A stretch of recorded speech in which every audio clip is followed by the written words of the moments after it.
Okay, good afternoon. I think we're going to start now. Thank you for joining us this afternoon for this roundtable on reflections on Pahlavi Iran on the 60th anniversary of the British Institute of Persian Studies. I'm Shabnam Holliday. I'm the current director of the Modern Research Project at BIPS, and I'm also Associate Professor of International Relations at the University of Plymouth. So I'm very pleased to welcome Professor Ali Ansari, who's Honorary Vice President of BIPS and also at St Andrews, Evaleila Pesaran, who is a lecturer in Politics and International Relations at Murray Edward College, University of Cambridge, and Robert Steele, who's the author of The Shah's Imperial Celebrations 1971. So each of our panelists will speak for about 10 minutes, and then we will open up to Q&A, which will be through the Q&A button at the bottom of your screen or through Zoom. So, and then, yeah, so that's when we'll open the floor to questions. So if you have questions to ask, do make a note of them.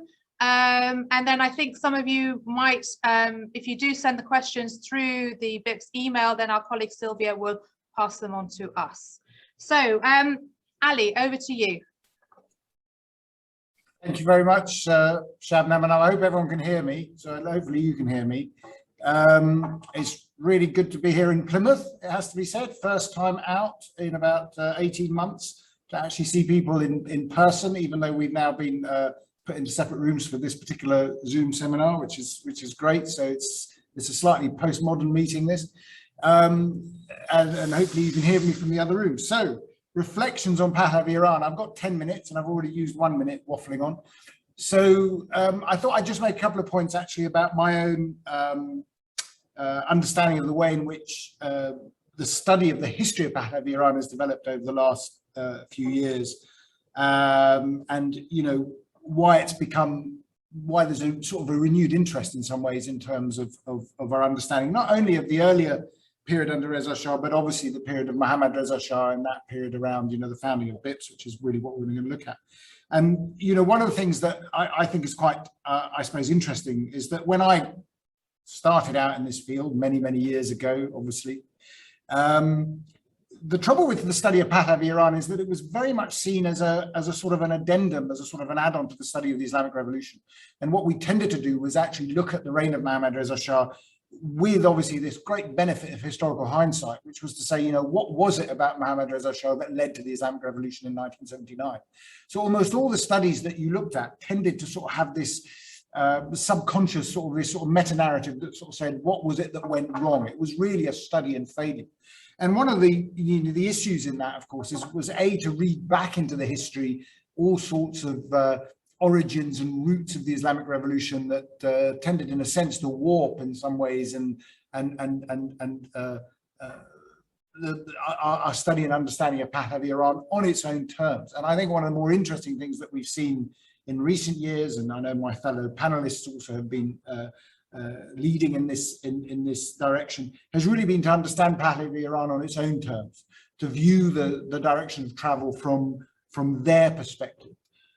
So, you know, one of the areas that I've looked at, and it's been, you know, in more detail perhaps, has been this whole notion of the White Revolution. Of course, the White Revolution is generally understood as the sort of precursor to the Islamic Revolution, and how did the White Revolution lead to that? But actually, if we look at it, you know, the White Revolution, I suppose, more on its own terms, it also yields, I think, some more interesting insights. And, you know, this context of why a monarch within an Iranian context, as much as the Pahlavis considered themselves to be quite revolutionary in their own ways, and national monarchs, if you will, as opposed to the old sort of style monarchs of the Qajars, in that sense, trying to distinguish themselves. It's still remarkable that a monarch at that time would consider launching what was effectively a revolutionary movement, in a sense, for the transformation of the social and economic life of the country. Of course, there were lots of pressures brought on the Shah to try and to encourage him to go down this line, not least what was happening internationally at the time. The Iraqi revolution in 1958 was a major impetus, but also the Menderes coup in Turkey. These were things that encouraged, I suppose, those in leadership positions in Iran at the time to persuade the Shah that, you know, he really, you know, rather than being a victim of a revolution, he should actually lead it. And the Shah, interestingly enough, was very wary of this notion. I mean, this is one of the interesting things about it, that when these plans were brought before him, particularly by his future court minister, Asadullah Alam, he was very wary of leading what he considered, you know, a revolution, albeit one that was meant to be bloodless. Because there's a source where he tells a journalist, he says, you know, I can lead a revolution if you want, but you won't like where it ends up. And well, certainly he didn't. So, I mean, there's this sort of idea that he only sort of rather reluctantly, and after he saw that really there was not much choice, took over the helm of what was then to be known as the White Revolution. Now, lots of people obviously will argue that it was a great failure. And in many ways, of course, it was a flawed development program. There's no doubt about it. I think one of the things that I discovered, or one of the things that I worked on really, I suppose, was to compare the development that occurred under Reza Shah to the development that occurred under his son. And one of the things that you find, of course, with the White Revolution is that social and economic change is really quite transformational. I mean, many of the foundational reforms that were done 20, 30 years earlier were coming to fruition under Mohammad Reza Shah. So if you look at education, for instance, there's a massive explosion in sort of education during from the 1960s onwards, and the Shah invested very heavily in that. What he didn't do, of course, was to actually fulfill one of the key elements of this transformation, and that was to partner the economic development with a substantive and important level of political development. And I think this is the great difference between Mohammad Reza Shah and Reza Shah. And I'll wrap up with this particular little comparison, which I think is quite telling. So when and it was something actually that a colleague of mine told me when I was in Tehran researching this. He said it's quite interesting when you compare the two. So that when in the 1920s, foreign ambassadors and others were consulting or discussing with Reza Shah about the extraterritoriality of various concessions, for instance, and Reza Shah wanted to abolish them. They said, well, you know, the trouble is your legal system really isn't up to scratch. And frankly, you know, we want to retain the concessions because otherwise our citizens won't be protected. Reza Shah's answer to that was to put in a fairly dramatic exercise in legal reform led, as we know, by his minister Darwat. And it was put through with alarming speed, it has to be said, and in many ways remained incomplete, because while it set up the legal framework for the state, it didn't set up the equivalent sort of legal protections for the citizen. That was a major flaw in that reform. But nonetheless, major progress was made. Under Mohammad Reza Shah, of course, the opportunity would have been to actually complete that reform, that legal reform, and to establish the state on a much firmer legal and constitutional footing. But instead, he didn't do that. Instead, he moved, I suppose, forward on socio-economic reform, and ironically and rather tragically, obviously introduced what was then known as the Vienna Convention, of course, which gave extraterritorial rights to American servicemen and their dependents, very, very widely defined, it has to be said. And it was perhaps the great shock to the system in 1964 when this was introduced into Parliament. The Senate and then the Majlis itself. And so ironically, you know, as the Shah was launching his White Revolution, he also in many ways enacted a policy that was to severely undermine his nationalist credentials in the eyes of many, many sort of national secularist Iranians, and to give vent, of course, to and give voice to a hitherto relatively unknown, I don't think it was that unknown, but relatively unknown cleric, Ayatollah Khomeini. So that sort of level of development, that ability, I suppose, that promise that I think could have been fulfilled at the time, and I think many advisors would have suggested to him that if you're going to develop the country at such an alarming pace in terms of social and economic reform, you have to do it within a political and legal framework that would, you know, ensure that that economic growth is contained and channeled in ways that are constructive. And unfortunately, as we see as we go through in the 1970s with the oil price boom, of course, that is not what happened. Iran became enormously rich on one level, but also enormously corrupt, and obviously undermining the legitimacy of the monarchy in the long run. But it's an interesting, I think it's interesting for us to see, I suppose, those developments within the context of the longer term and see how people obviously today look at it. And of course, all history being contemporary history in that sense, our reading of Pahlavi Iran, I suppose, will continue to change according to circumstance and according to context. But I'll leave those comments there. I think that's just about 10 minutes, if I'm not mistaken. I haven't had any sort of comments or nods from Shabnam, which I'm very pleased about. And pass on to, I think it's Evaleila next, if I'm not mistaken. Okay, thank you very much. I'm just going to put my own timer on for myself to try not to overrun. And with slight panic that I probably do think about the Pahlavi period with the benefit of hindsight, I'm going to bear in mind Ali's very insightful comments and try not to do that too much, although I think I'm probably inclined to do so. So I'm really interested at the moment in thinking about Iran and the international and Iran's international relations, and within thinking about the international sort of system, really interested in thinking about the hierarchies and kind of inequalities and layers that sort of exist within that. So with that in mind, I wanted to talk a bit about two sort of ways in which Iran in the Pahlavi period was really preoccupied with its position, its status in the world, and looking at that both in a material kind of sense, thinking about oil as a material source of wealth, and also in a more ideational sense, and thinking about like the Iranian identity that was being sort of propagated under Mohammad Reza Shah Pahlavi. So if I just sort of talk for a bit about oil, and I'll try to sort of keep the same number of minutes on each side.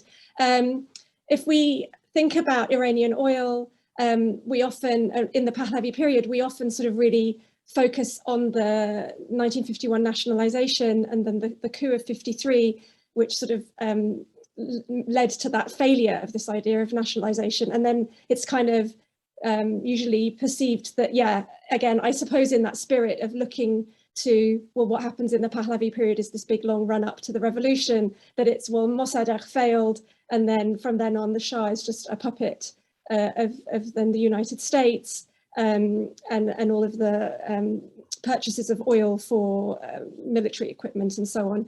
But I guess I'm sort of interested in thinking about it slightly differently, in that the Mohammad Reza Shah Pahlavi was still really, I think, kind of challenging the Western oil companies and seeking to gain increased status for Iran in the world. I mean, he had this goal of turning Iran into the Japan of the Middle East, and his tool for doing that was oil.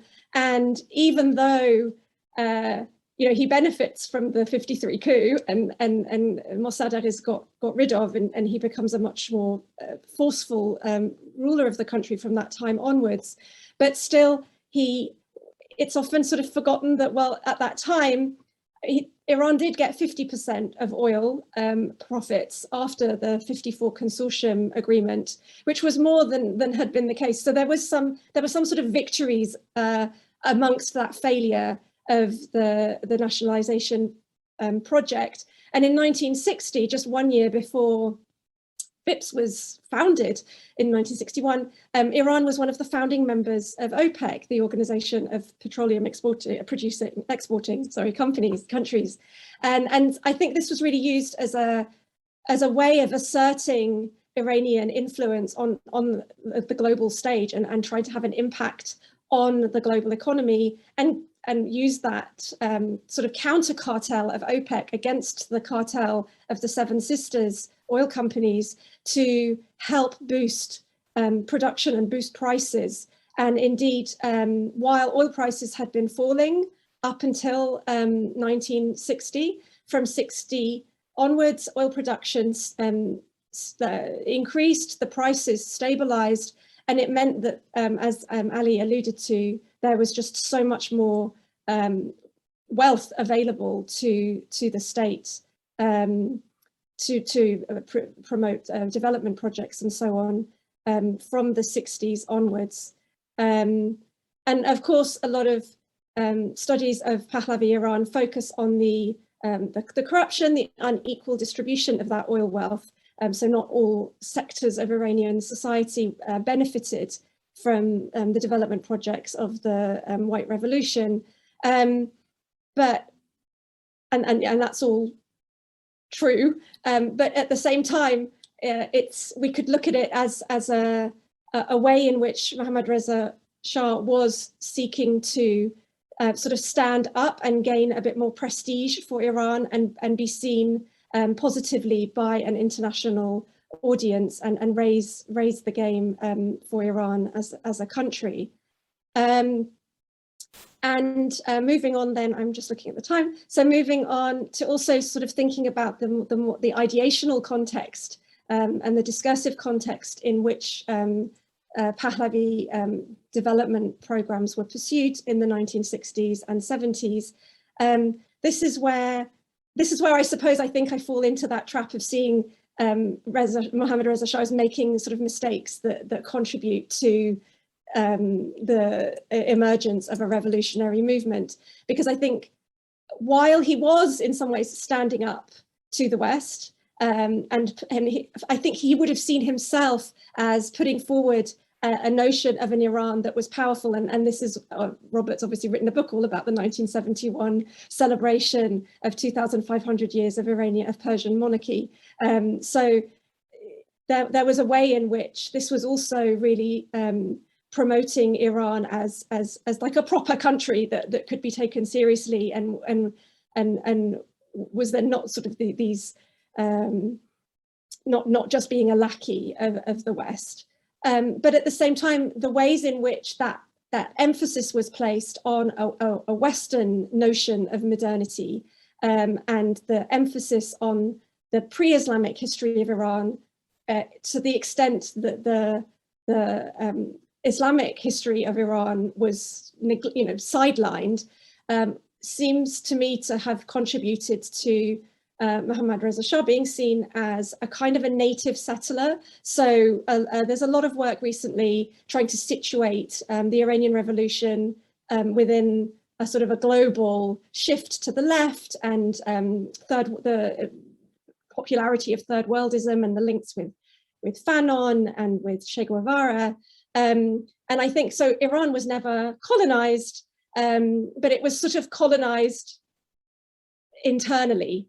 And this sense of kind of inauthenticity and alienation that was promoted by the type of identity that was being propagated that really ignored, it took on these two aspects of Iranian identity, which are modernity and the pre-Islamic history, but then it ignored these two other dimensions, which are the religious aspect and the kind of the democratic aspect, or the importance of political participation. And very briefly, because I think I only have a few minutes left, also because these are just two issues that are interesting me in my own research at the moment, I just wanted to speak very briefly on two themes of race and gender at this time, which I think really signify how these policies were creating, sort of leading to or prompting disgruntlement. I mean, in terms of race, if you look at the way that Iran was trying to improve its position in a global hierarchy, it was doing so by differentiating Iran from the Arab neighboring countries and really articulating quite really, like, basically, frankly, racist views about the Arabs. And so it was just this idea of, well, you get up closer, if there's a hierarchy of the West, then there's Iran, and then there's the Arabs, and then, there are other groups lower down the ladder. The means of achieving greatness for Iran took advantage of then pushing others further down. And given the ethnic heterogeneity of the Iranian population, it was then creating divisions and leaving, it wasn't a very inclusive sort of vision of Iran. And I think that in terms of gender, there was also a lack of inclusivity.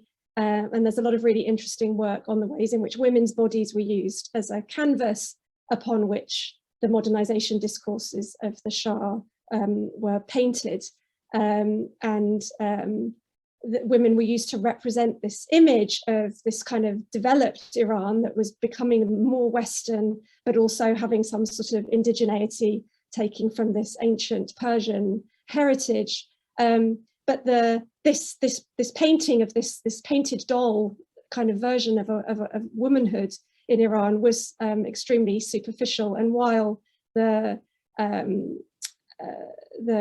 reforms of the White Revolution included the Family Planning Act, I mean, really, there were very few women in the workforce. There was still a big difference between the number of girls going to school as opposed to the number of boys going to school.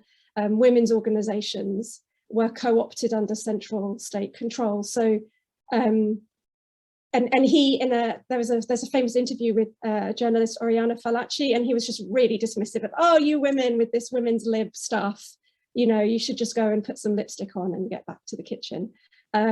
So I think there are, I know it's with this benefit of hindsight that we know that a revolution happened, but there were these telltale signs of sort of mistakes being made in this fervor to gain status and be seen. You're out of time, Evaleila. Yeah, Let me just round up. Someone of importance. That was my last word.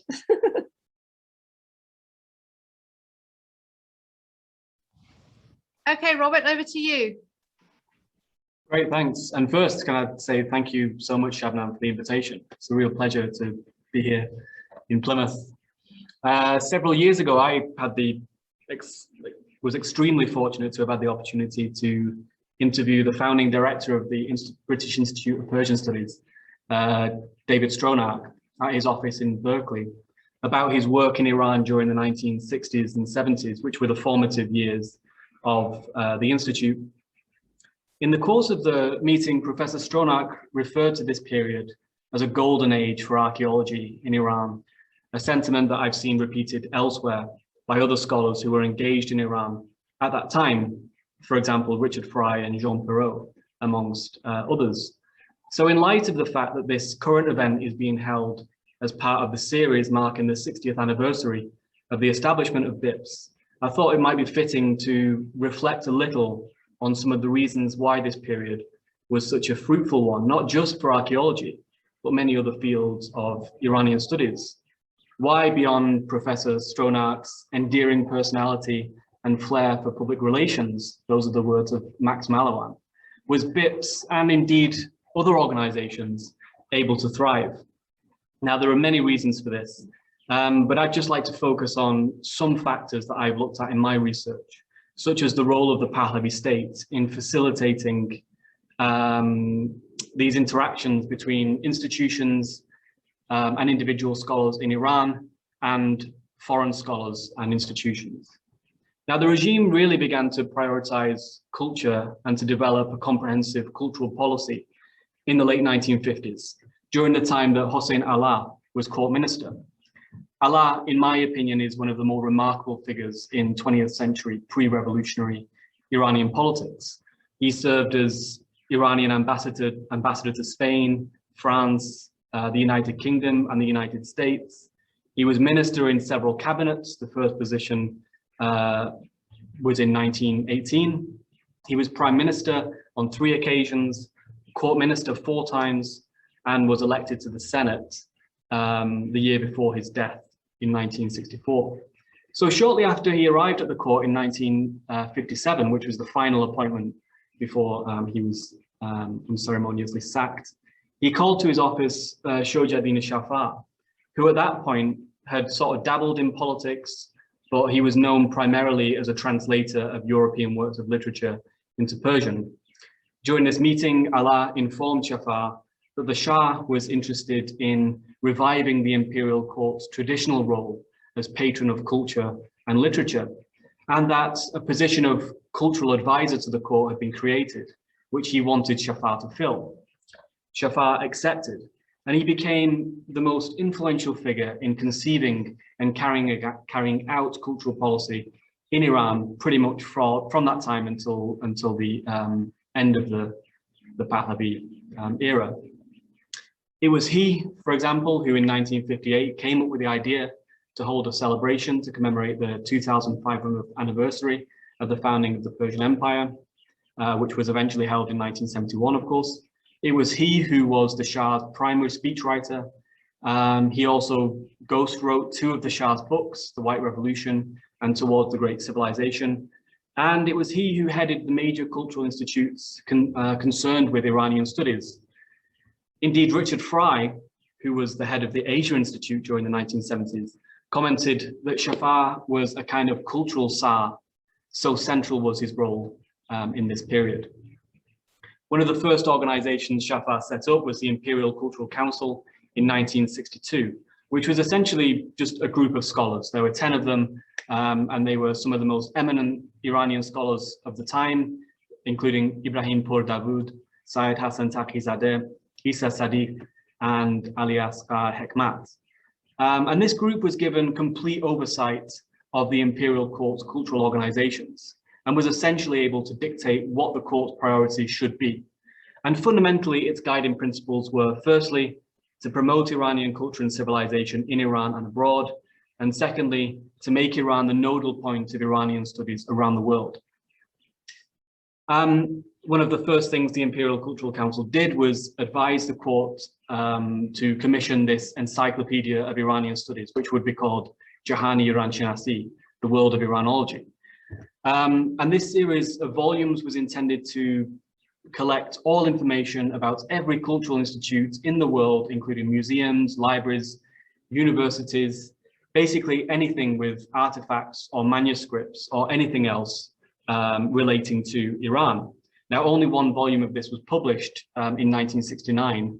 The intention was obviously to produce multiple volumes, but the raw data collected is currently held as part of the Shojadin Shafar archives in Paris. And if you see them, it gives you a sense of how huge this project really was. And so it's from this time that the Pahlavi state made real efforts to encourage studies on Iranian culture and civilization, both inside Iran and internationally. Now, of course, the court's motivation was not entirely altruistic, meaning they weren't merely interested in scholarship for the sake of scholarship, whatever that is. And of course, it should be noted that it was around this time that the regime started to create a national movement based around the Shah personally, which comes back to the White Revolution, of course, which was also around the beginning of the 1960s. So in this context, the court's patronage of cultural activity served 2 main purposes. Firstly, it allowed the Shah to present himself as an enlightened monarch, as opposed to a sort of oriental despot. And secondly, it allowed the regime to dictate, in a sense, which fields of Iranian studies were most important or relevant, which subject areas would best serve the Pahlavi state ideologically. But in addition to serving the ideological needs of the regime, it must be said that a lot of significant and important scholarly work was carried out with the full support and in many cases financial backing of the Pahlavi court. So a little bit later, in 1965, the Pahlavi Library was established, which, in line with the Imperial Cultural Council's guiding principle of making Iran the central point of Iranian studies around the world, sought to gather all books, documents, manuscripts, and other material pertaining to Iran held at institutes all over the world in one place. The managing board of the library was the Imperial Cultural Council. And the intention was always to create a physical library. But actually these plans weren't really developed until the late 1970s, and this became this Pahlavi National Library project. But despite not existing as a physical space, in the 1960s and 70s, the Pahlavi Library was really the main organization involved in cultural pursuits at the imperial court. And it sponsored publications such as the Acta Iranica, which was published in conjunction with Brill, and sponsored many international conferences. The first major conference was the First International Congress of Iranology, held in 1966, followed by the Second International Congress, which was held in conjunction with the 1971 imperial celebrations.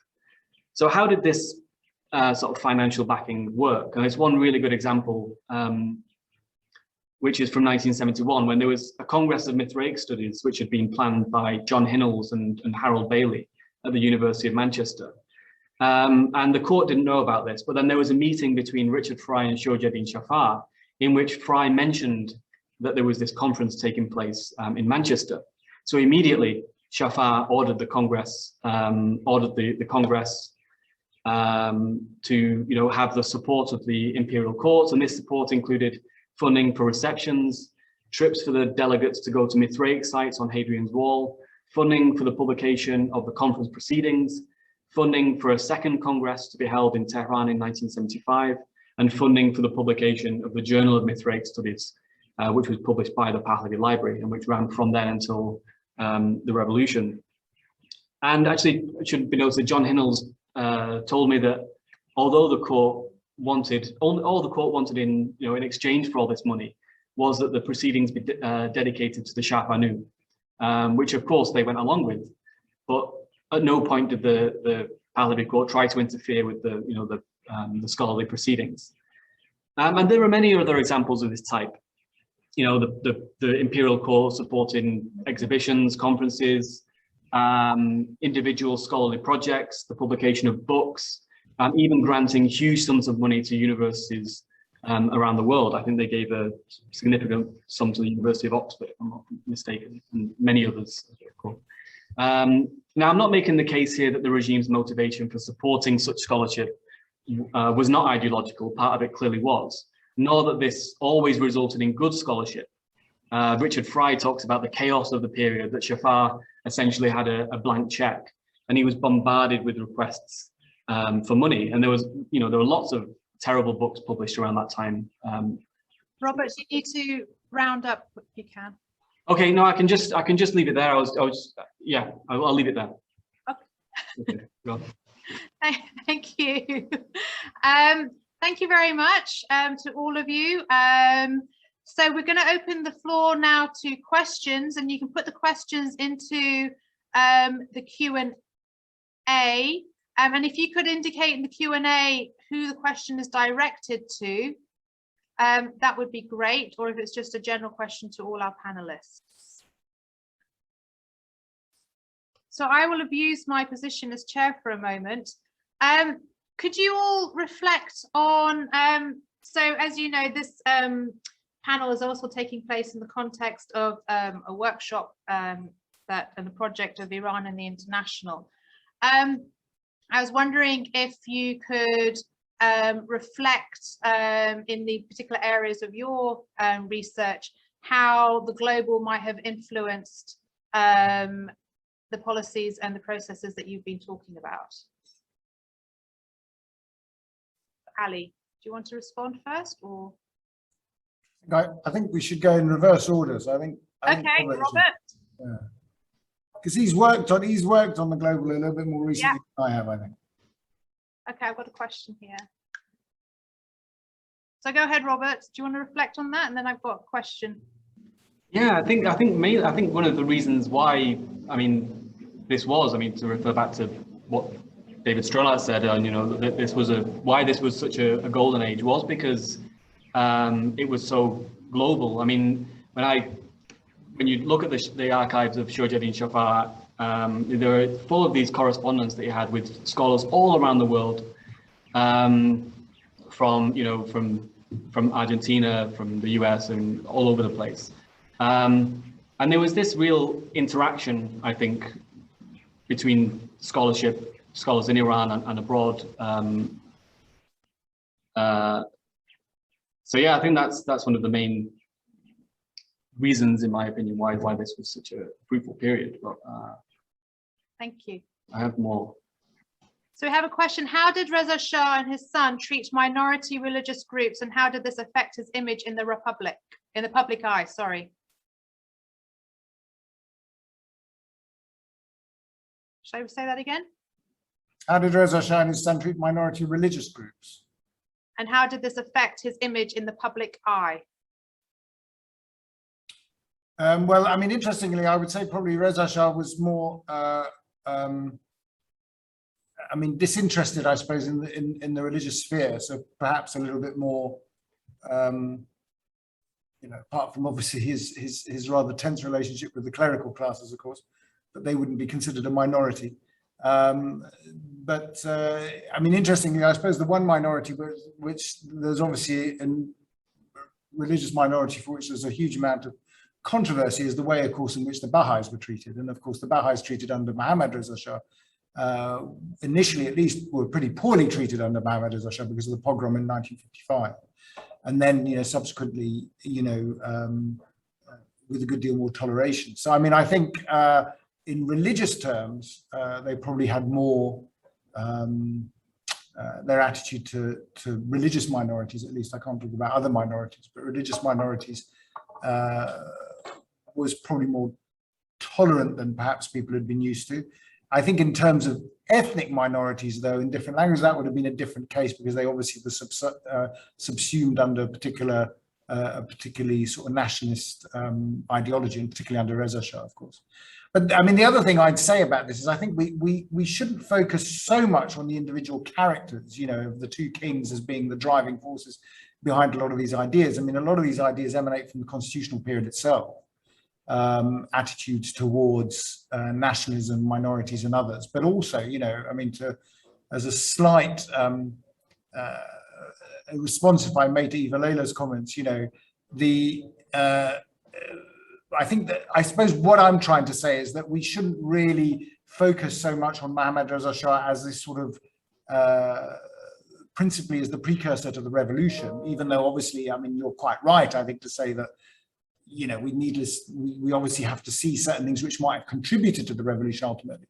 But many of the ideas and many of the things that were done were probably not hugely different in some ways in terms of attitudes and prejudices that might have been, you know, part of political and social life in Iran going back several hundred years, actually. I mean, it's not, you know, I think we ought to take care not to see this as a sort of a particular problem of the sort of the mid-1960s or the 1970s in Pahlavi Iran, albeit accepting for the fact that the nature of government had become much, much more oppressive because it was much, much more capable. I mean, that was the difference between the 1970s and the 1870s, for instance, or the 1860s.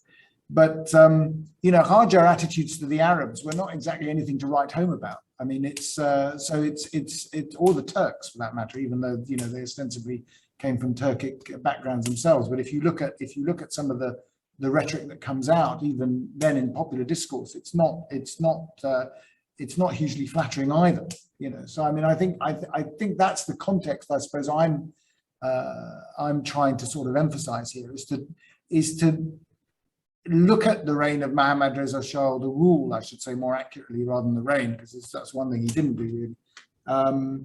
Really in that broader historical context and situate it. I mean, even, you know, going back to, you know, Robert's work on, you know, the pre-Islamic, you know, fascination. Well, I mean, the Qajars had a pretty hefty pre-Islamic fascination too. I mean, they just did it differently, but they put up, you know, they carved out nice rock carvings at Tehran in emulation of the Sasanians. And, you know, there was the whole Bozgasht movement, as our good colleague, Dr. Luft will remind us, you know, so there's all this stuff that's going on. I mean, I think the Pahlavis need to be situated far more within the context of the Qajars and a much more, you know, to see them more as a continuation rather than a break, actually. I mean, that's the thing which I find probably a bit more, you know, a bit more interesting. Thank you very much. May I add to that? And also just sort of picking up on your question, Shabnam, and following on from what Ali was saying, to also look at the Pahlavis within the context of, like what was going on in the world and what kind of practices were common among rulers of countries. And if you look at the sort of stifling of political participation in the 60s and 70s, this is not something that's unique to Iran. And if you look at our friend Samuel Huntington in the US, he's really, you know, in that context of the Cold War, this is sort of the handbook, the guidebook to sort of what you do to protect yourself against a shift towards communism and to sort of with a long game towards perhaps you know, joining the democratic world, is you set up a single party regime and everyone can learn how to participate through a single party. So if you look at the introduction of the Rastakhi's party, it's not something that's just being plucked out of thin air by the Pahlavi, elite on their own. It's within the context of what were deemed to be good ideas at the time. Thank you. Wasn't that really sorry, because we're all in different rooms. It'd be much easier, wouldn't it, Shabnam, if we were in one room? But wouldn't that also be an example of the influence of the Chinese Communist Party on the Shah's thinking? Because obviously Rastakhi's was a consequence of him having gone to China and got very excited over that prospect. But I mean, just to follow, which I didn't really answer on your question, actually, Shabnam. I didn't really answer your question, which is obviously the Cold War. And I think Evaleila is absolutely right. I mean, one of the things about, if you're talking about the global, I'm not sure why we need the definite article these days, but anyway, if it's the global or the international, the Cold War was obviously, the emphatic framework. And one of the things I've looked at actually, which is really curious, is the way the Cold War has an impact on the security state in Iran. I mean, that's also quite striking. I mean, torture really appears to be reintroduced for political prisoners under Mohammad Reza Shah's reign, when it had not been used under Reza Shah's reign, which is quite a striking and almost counterintuitive situation to find yourselves in. And there's a very revealing document that the British have in, I think it's 1957 or 58, when they encounter this fact that torture is actually being used, and torture being used in the sense that to break individuals ideologically, not to extract a confession, to break them, that's a very Cold War phenomenon, unfortunately, and it's one of the unfortunate consequences of the global, if I can put it that way. Thank you, Ali. Right, we've got quite a lot of questions now, so I'm going to go through them. How do members of the panel reflect on the overall achievements of Iran pre and post Islamic Revolution? Perhaps we can focus on, since it's on the Pahlavi period. Does anybody have any comments on how we can assess the achievements of the Iranian people?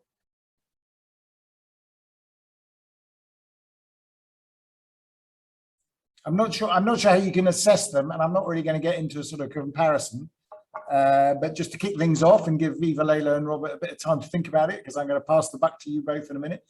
I mean, all I'd say is one of the interesting things, of course, is that the perspective matters.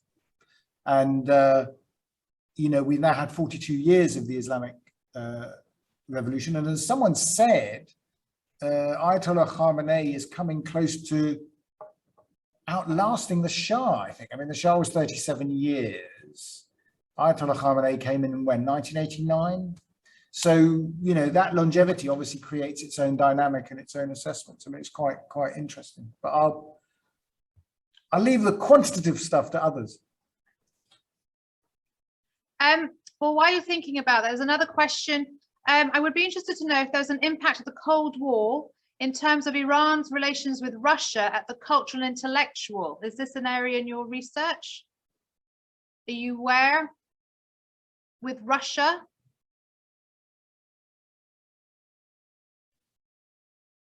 I don't know about that. I think Russia's perhaps not an area that has been explored in detail based on the research of our panelists. In 1973, Peter Ramsbottom, the British ambassador, and I quote, told me that he had put great efforts into persuading the Shah that he should broaden the political life of the country so that when things went otherwise than planned, he was not the only person to be blamed. Did the Shah take any notice of this, and was that and what happened as a result?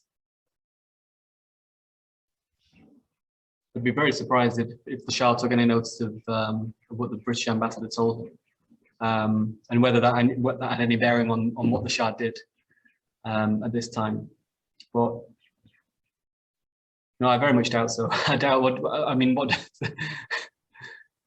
do the others think? Ali, what do you think about Peter Ramsbottom? There is a document. I mean, there's a document at Ramsbottom. I think there's a couple of very, very interesting British assessments of the Shah in 1972-73, before the oil price rises, by the way. So before the oil boom really sort of kicks in, where they basically make exactly this point, actually. So Ramsbottom was not was relaying, I think, what he'd actually said, which, I mean, I think he probably had a more I mean, it's an interesting document because it sort of hedges its bets.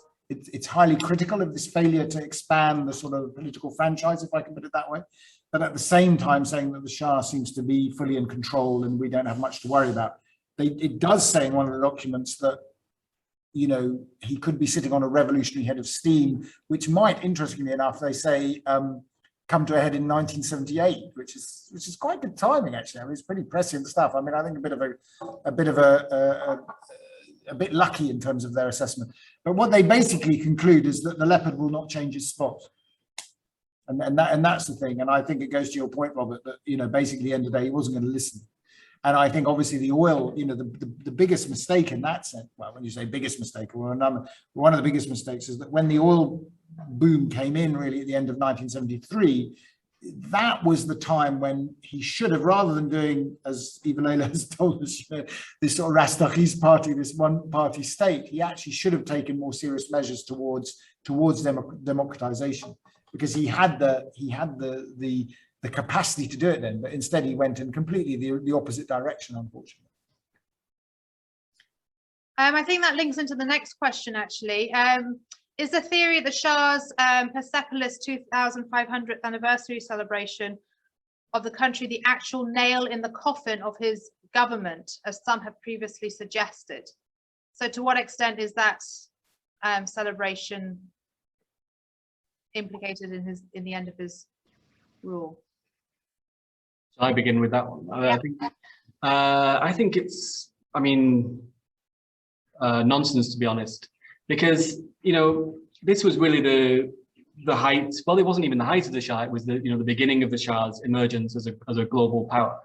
1973 was the oil price hike, you know, the quadrupling of the oil income, and you know, from then until really the economy started to slow down in 1976, the Shah was at the peak of his power. You know, if you're going to point to anything and say it was a nail in the coffin, or, you know, the beginning of the end, you know, maybe you'd say the Rastakhi's party. Or in fact, I would maybe say in December 1976 at Doha, when he failed to negotiate another increase in the price of oil to sort of stop the economy tanking further. And, you know, and you can point to all these little moments in that period. You can point to hiring Amuzgar as prime minister, putting Helveda in the imperial court. There are so many of these little moments that you could say, you know, marked the beginning of the end. But actually, I don't think the celebrations were that moment. I mean, you know, it was a convenient point at which all the opposition could point to as you know, showing evidence of the Shah's megalomania, you know, evidence of the regime's corruption. In that sense, it was, you know, a public relations failure on behalf of the regime, you know, in that it became this rallying point for opposition. But was it, you know, the actual nail in the coffin? Absolutely not. I don't think so. Similar question, so relating to basically the end of the Pahlavi period and leading up to the revolution, how realistic are those who say that the Pahlavi regime could have been reformed and evolved into a constitutional monarchy in light of its narrow social base and reliance on foreign powers?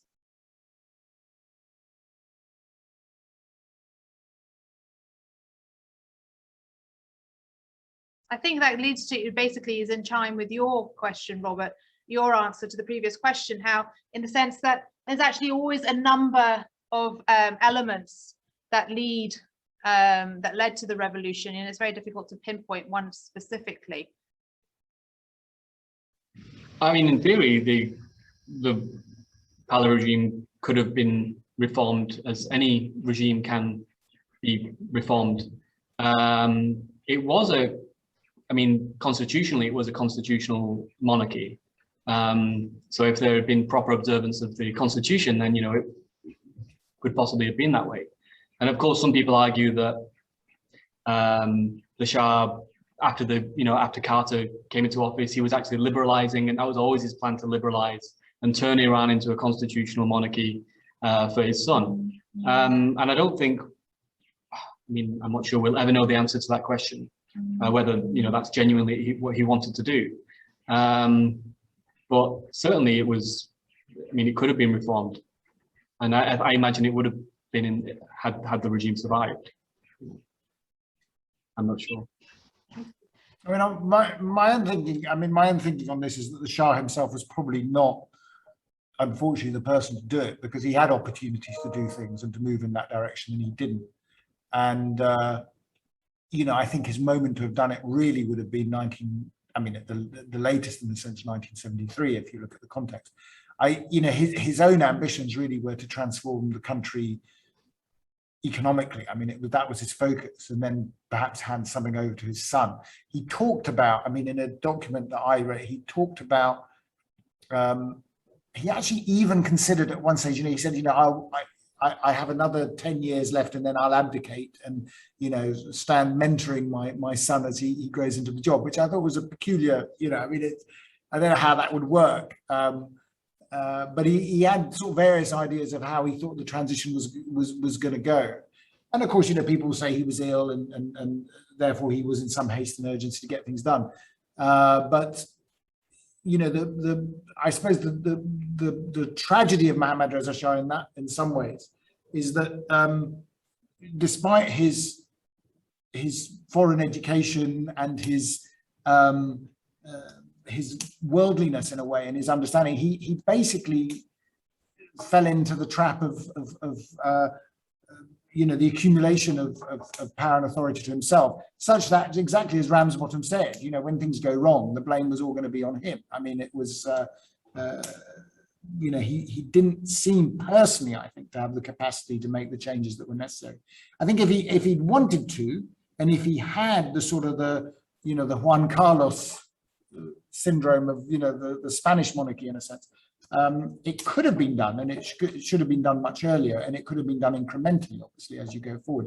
But, you know, you don't educate vast swathes of your population at vast expense and whatever, and then give them nothing to do. I mean, this is sort of a recipe for disaster. I mean, that's the you know, the thing that didn't seem to really seem to be appreciated fully, I suppose. Thank you. Evaleila, there's a question directed at you regarding the oil industry from James Gustafsson at India State University. There's a tendency to compartmentalize off the oil industry in Iran as a nearly autonomous sector, disconnected from the rest of Iran's economy in the Pahlavi period. How might we better conceive of Iran's oil industry as a participant in economic development, other than just a source of revenue?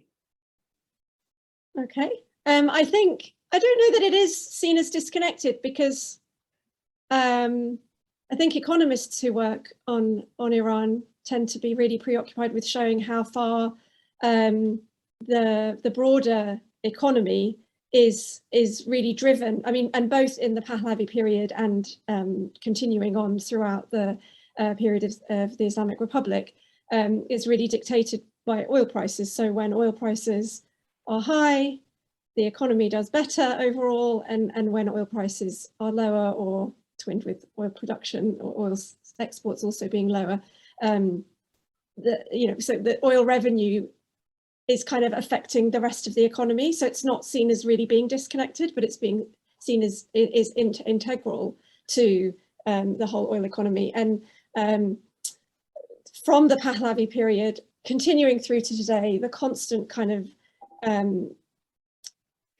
desire of Iranian technocrats and politicians has been this idea of, oh, we're going to escape this dependency on oil so that we can have a more diversified economy. I mean, it still hasn't happened, but they still, this is what we're going to do to have a more diversified economy and have not so much reliance on oil, because obviously at the moment with the never-ending sanctions, there's just not much oil wealth, and it does have an impact then on the rest of the economy and the levels of inflation and unemployment.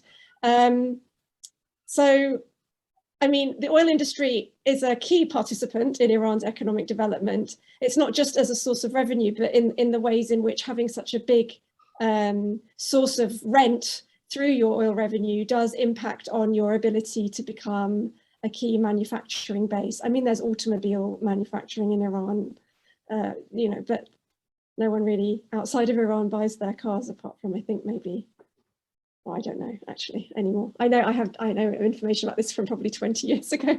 But yeah, it just kind of, yeah, and I guess what Ali was just saying, that then people are sort of left with nothing to do. There aren't like actual enough jobs, because it's this very, I mean, continues to be then with the oil money coming in, and then it's just a lot of sort of services and not much manufacturing. So yeah, I don't know if that answers the question. Thank you. So we have a question from Siavosh. I failed to give everybody's names. I apologize for that. So could we cast a glance at actors other than the Shah and the Royal Court and institutions around the time BIPS was founded?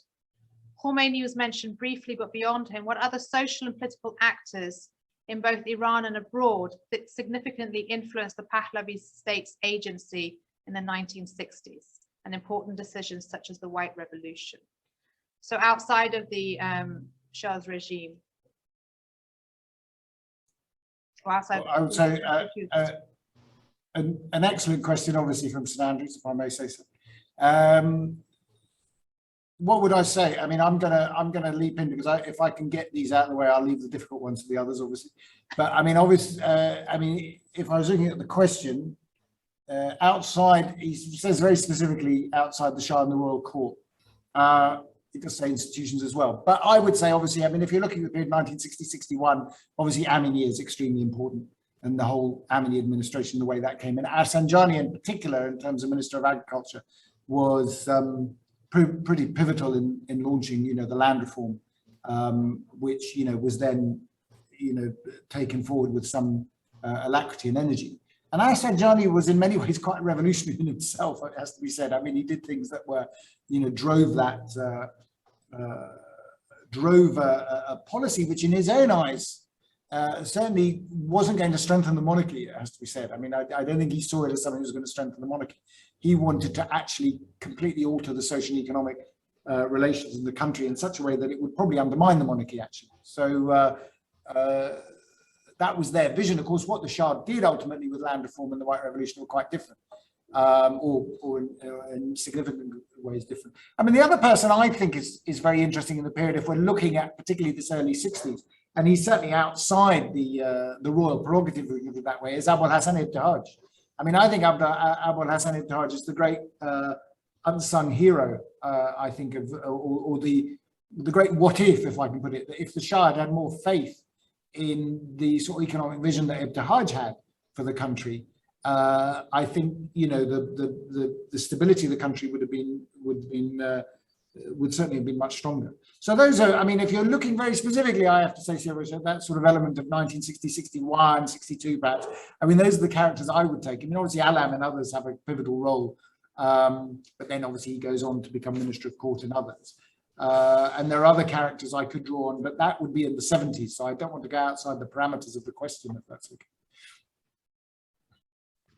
Can I mention one as well in the context of cultural politics, and I mean cultural policy at this time, would have been Arthur Upton Pope, who was, you know, he became this really influential figure during this time. You know, the Shah Banu often sent him letters, they were communicating, and there are these series of letters around the early 1960s when plans started to be put in place for these celebrations, which were delayed repeatedly, but they were originally due to be held in 1961. So Arthur Upton Pope made some suggestions for a parade to take place, and he spoke about it traveling to all different parts of the country. He was talking about films about Cyrus the Great. He was even suggested a tent city. He was the first person to suggest the construction of a tent city. You know, he had made all these suggestions, and a lot of them were actually, you know, carried out. He was a very influential figure in that period, I think, and is worth mentioning.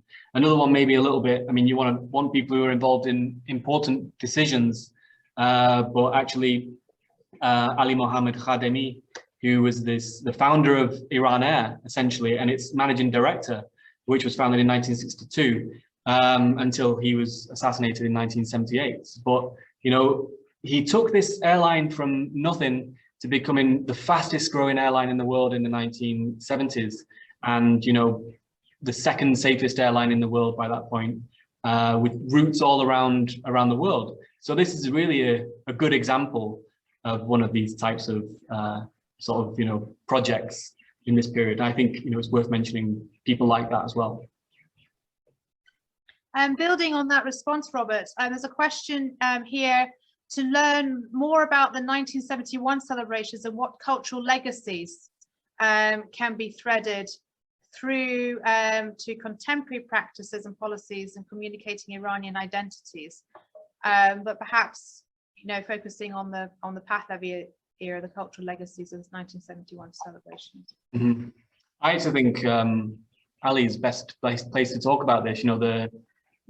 Because you know, you've written a lot about Cyrus the Great, for example, which is one of the really fascinating legacies of this sort of era and this glorification of ancient Persia. So maybe I'll let Ali talk about this.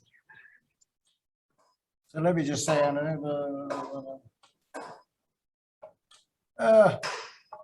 well, it's not only about Cyrus the Great, Robert. I mean, it's more about the cultural legacies, I suppose. I mean, I suppose the interesting thing for me has been the sort of the rediscovery of Cyrus the Great in Iranian political culture, even to this day. I mean, I have to say he's an extremely popular figure in Iran to this day for all sorts of reasons that have been,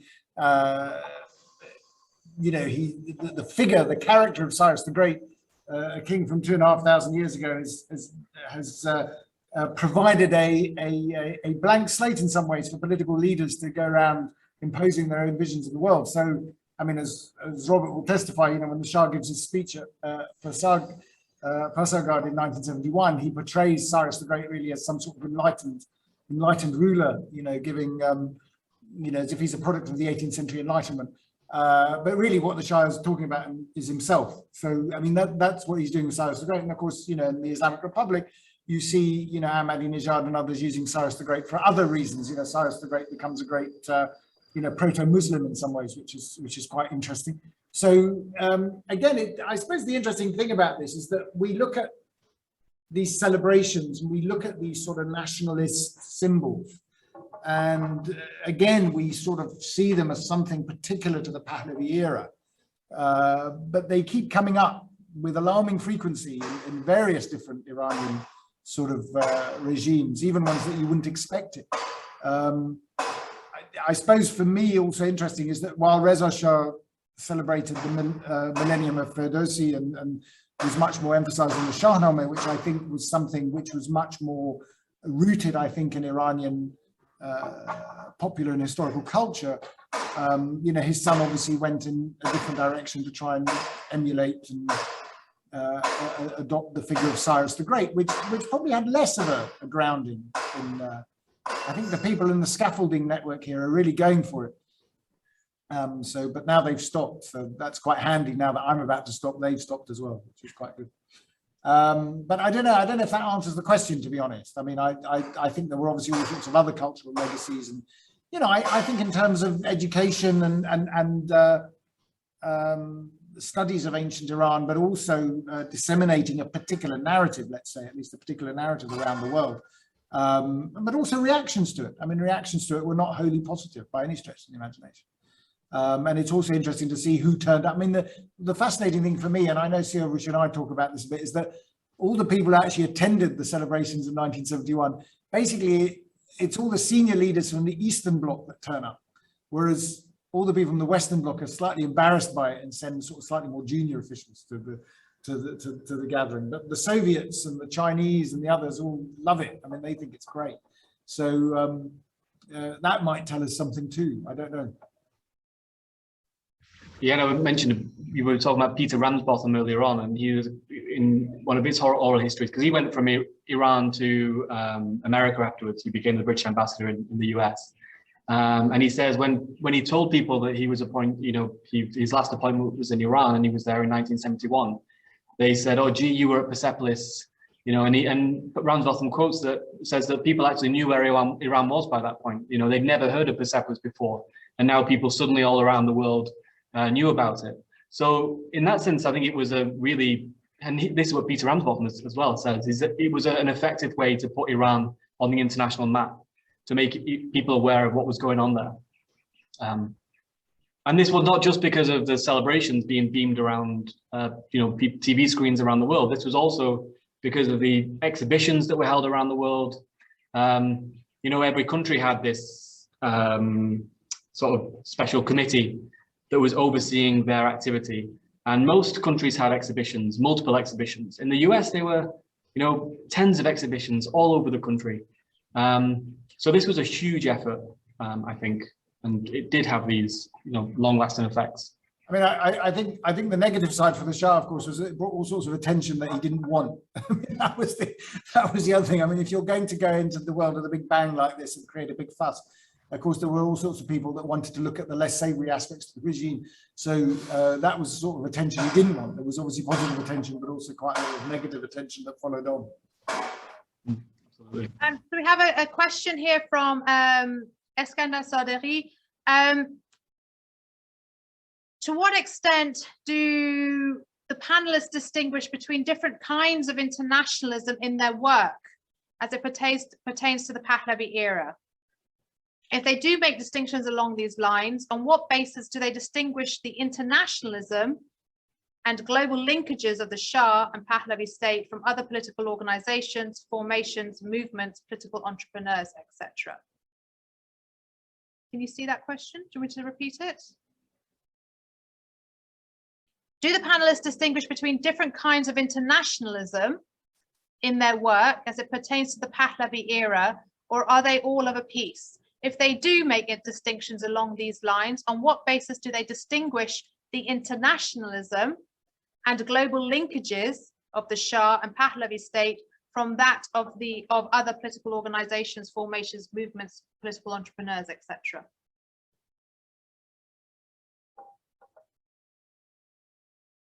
Is that something that you address explicitly in your research? I'm not 100% sure what different kinds of internationalism would be. I don't know if I'm understanding that question in the same way as the writer of the question is. I suppose I do think about different, so within my work thinking about Iran's sort of status and position in the world, I would think about different types of, that there are different layers of hierarchy. And so there's sort of the material, and so how rich are you relative to other countries? That would be one kind of, I suppose that's a kind of an internationalism, as opposed to different areas of like culture within the law, the different, I'm not sure, I don't think that that's really what this is asking. I'm not quite sure what this, or are we looking eastwards or looking westwards, looking to China, India? Is it that kind of internationalism? I don't think I've understood the question. Okay, so maybe Eskandar, you can get in touch directly and explore this further, or tomorrow in the workshop here in Plymouth. So perhaps this links to it in a way. To what extent do you think Mohammad Reza Shah saw the non-aligned movement as a potential solution for Iran's foreign policy orientation in order to remain both distant from the communist East, but also to also curtail Western meddling in its internal affairs?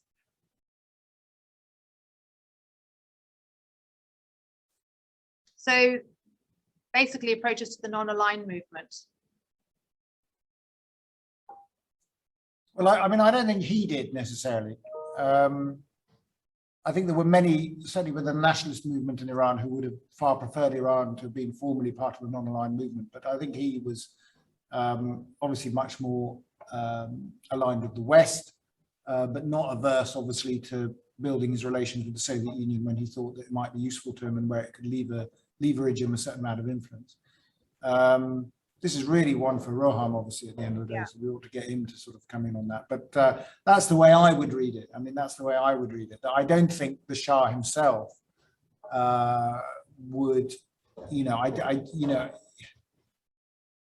I don't think he saw the non-aligned movement as an organization as really the solution to his problems per se. It wasn't something that certainly I don't think it was something that drove him.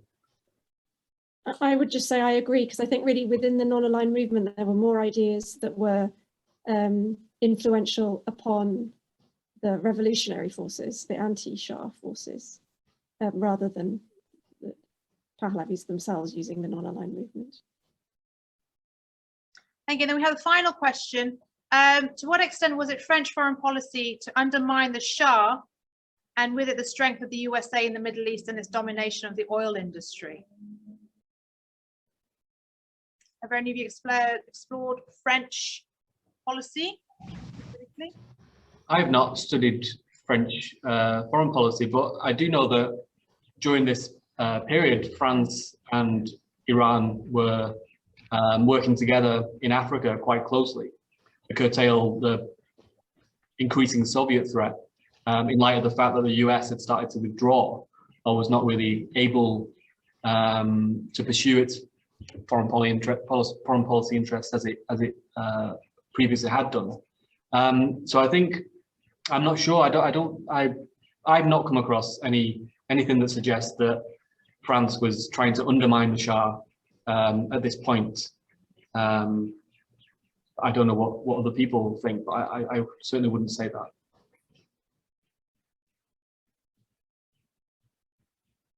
Yeah, I mean, I can't say I'm a sort of an expert on French foreign policy, but I haven't seen anything that suggests that the French are going out of their way to undermine it. I mean, I haven't seen any evidence of that at all. So, but then I can't say that I've been through the French archives with great diligence either. Okay. So, thank you very much to all our panelists, and thank you very much to those of us who joined us from all over the world. We are going to end the session now. The panelists' contributions at the beginning, their interventions, that section has been recorded and will be available on the BIPS website or Facebook in due course once those things that's been processed. Thank you very much, and thank you, Ali, Evaleila, and Robert. Thank you. Thank you. Thank you. Thank you.